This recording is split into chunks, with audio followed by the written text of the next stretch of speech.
ვიმყოფები მე ალმატაში, კაზახეთში. შეხედეთ, აი ჩერი, აქაც ჩერი, Hyundai, აქ Photon Auman, ეს ჩერი Omoda, აქ არის კიდე აქ ლისიანები, ეს ჩერი, აქ არის Exit, ისევ Lynk & Co, აქ ჩერი, აქ Polarstone და უამრავი სხვადასხვა ავტომობილები ჩინეთიდან.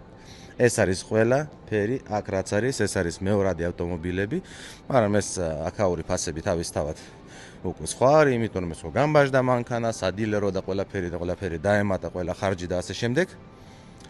აი ეს ჩანანები, KS სერია, ძალიან ბევრია, ხავალ, დარგო და სხვადასხვა ხავალები კიდე. აი ესეთი ხავალ დარგო, ასე რომ ვის დაინტერესებს, დამიკავშირდით ავტომობილები ჩინეთიდან, Telegram არქი გამოიწერეთ Globauto და ხაზზე ვარ.